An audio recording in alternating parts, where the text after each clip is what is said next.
حضرت موسیٰ عاشر رضی اللہ تعالیٰ عنہ فرماتے ہیں، حدیث کا مفہوم ہے کہ ہم ایک باغ میں بیٹھے ہوئے تھے تو دروازے پر دستک ہوئی تو آپ صلی اللہ علیہ وسلم نے فرمایا جو بھی ہو اس کو جنت کی بشارت دے دو۔ تو جب دروازہ کھولا تو حضرت ابوبکر صدیق تھے، تو آپ نے بشارت دی ان کو۔ پھر کہتے ہیں پھر تھوڑی دیر بعد دروازے پر دستک ہوئی تو آپ صلی اللہ علیہ وسلم نے پھر فرمایا کہ ابھی بھی جو ہو اس کو بھی جنت کی بشارت دے دو۔ تو جب دروازہ کھولا تو حضرت عمر فاروق تھے، تو ان کو بھی جنت کی بشارت دی۔ تو جب تیسری دفعہ دروازے پہ دستک ہوئی تو آپ صلی اللہ علیہ وسلم نے فرمایا ابھی جو بھی ہو اس کو جنت کی بشارت دے دو، لیکن ان تکلیف اور دکھ کے ساتھ آئیں گی جو اس کے لکھی ہوئی ہیں، اس کے لیے اس کے ساتھ اس کو جنت کی بشارت دینا۔ تو حضرت موسیٰ عاشر فرماتے ہیں جب میں نے دروازہ کھولا تو دیکھا تو حضرت عثمان غنی رضی اللہ تعالیٰ عنہ تھے۔ تو آپ نے ان کو کہا کہ دیکھیں آپ کو اللہ کے نبی نے بشارت دی ہے، لیکن وہ دکھ اور تکلیفوں کے ساتھ جو آپ کو آئیں گی۔ تو حضرت عثمان غنی نے کہا کہ میں اللہ سے اس فتنوں سے پناہ مانگتا ہوں، پناہ میں آتا ہوں اللہ وہ جو فتنے مجھے آئیں گے۔ اور یہ مفہوم تھا حدیث کا۔ اور پھر آپ کو پتہ ہے کہ یہ عشرہ مبشرہ میں سے ہیں جو 10 جنتی صحابیوں کو حضور پاک صلی اللہ علیہ وسلم نے جنت کی بشارت دی ہے، اس میں تو پہلے خلفائے راشدین ہیں اور حضرت عثمان غنی بھی اس کے اندر ہیں۔ اور حضرت عثمان غنی کا دمادی کا رشتہ بھی ہے، 2 بیٹیاں حضور علیہ الصلوۃ والسلام کی آپ کے رشتے میں تھیں۔ تو یہ بھی بڑا کہتے ہیں نا ذن و رین، مطلب 2 نوروں والا آپ وسلم کی آنکھوں کا تارا ہے کہ آپ کی 2 بیٹیاں آپ کی نکاح میں تھیں، تو یہ بھی بڑا شرف ہے آپ کے لیے۔ اور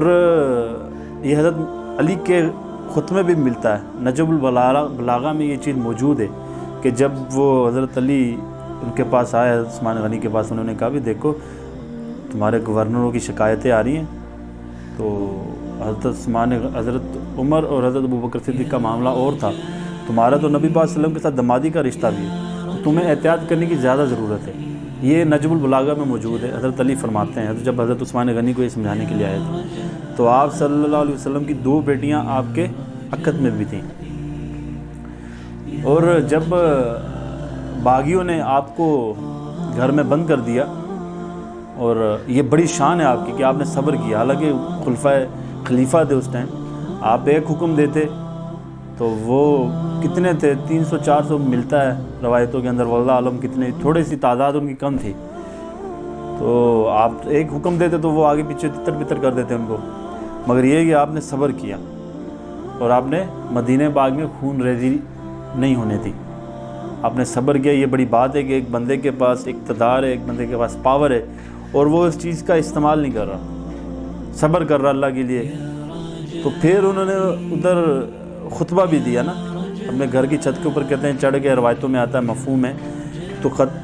گھر کی چھت پہ کھڑے ہو کے کہنے لگے